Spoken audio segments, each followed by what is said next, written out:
पुराने समय की बात है, जब उज्जैन पर राजा विक्रमादित्य का शासन था। वह केवल अपने न्याय और पराक्रम के लिए ही नहीं, बल्कि अपने हृदय की कोमलता और प्रजा प्रेम के लिए भी प्रसिद्ध थे। एक दिन एक रहस्यमयी साधु उनके दरबार में आया और बोला, हे राजन, तुम्हारा भविष्य तुम्हारे हाथ में है, परंतु तुम्हारी प्रेम कहानी एक गहरी रहस्य से बंधी हुई है।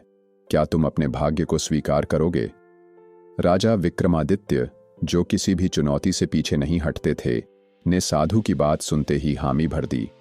साधु मुस्कुराया और बोला, तुम्हें अपने प्रेम का मार्ग कठिनाई और बलिदान से भरपूर मिलेगा। पहाड़ों के पार एक नगर है, जहां रानी मैना रहती हैं।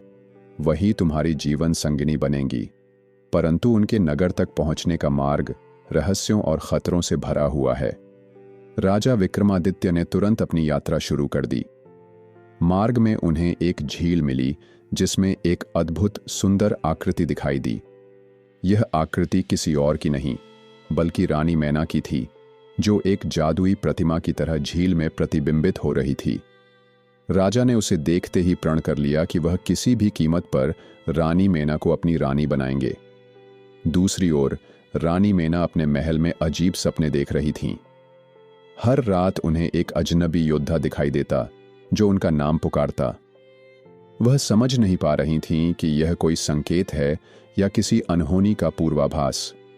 जब राजा विक्रमादित्य रानी मैना के नगर पहुंचे, तो उन्हें पता चला कि रानी पर एक श्राप है। जो भी उनसे प्रेम करेगा, उसे अपने प्राणों की आहुति देनी पड़ेगी। परंतु विक्रमादित्य ने यह सुनकर कहा, अगर प्रेम बलिदान मांगता है, तो मैं उसके लिए तैयार हूं। जैसे ही वह रानी से मिलने के लिए आगे बढ़े, अचानक अंधेरा छा गया और एक भयंकर शक्ति प्रकट हुई। वह शक्ति बोली, अगर तुम रानी मैना को चाहते हो, तो तुम्हें 3 असंभव कार्य पूरे करने होंगे।